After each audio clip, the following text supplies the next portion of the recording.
This lesson will find the time period of a simple pendulum by the energy method. So this is a simple pendulum. A simple pendulum is really simple. So bob is there, a string is there, and this is the mean position of this simple pendulum.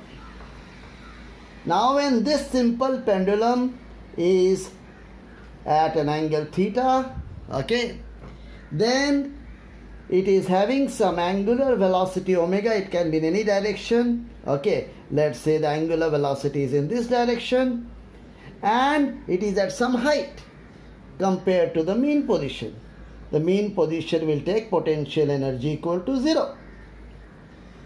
So now at this position the particle has gone up by some height h. This is L, the length of the string. This whole string here also is L. Same string has moved like that. Okay, like this, in a circular path. Now, if this is L, this is a right angle triangle, this is theta, the adjacent side is L cos theta. And this whole thing is L. Therefore, this height h will be this L minus this L cos theta. So this L minus this L cos theta will give us h. Okay, so h is equal to L minus L cos theta.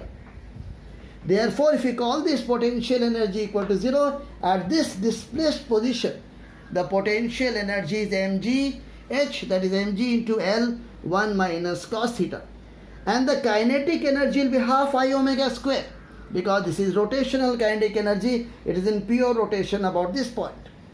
So therefore, the total energy, which is k plus u, total mechanical energy, will be half I omega square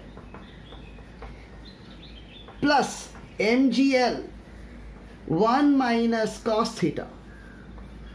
And this is constant in SHM.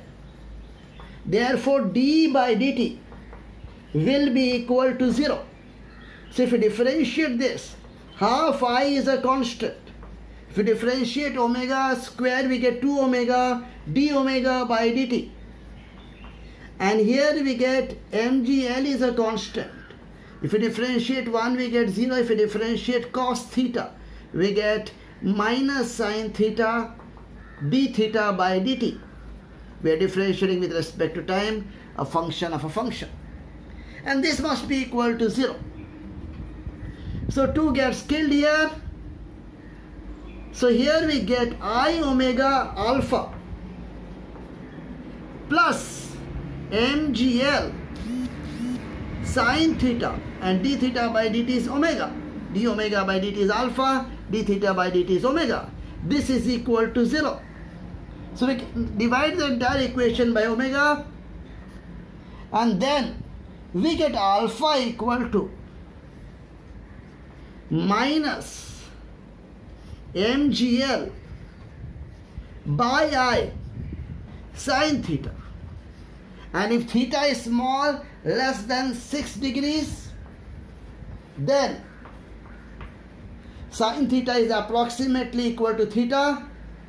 So alpha becomes minus mgl by I into theta.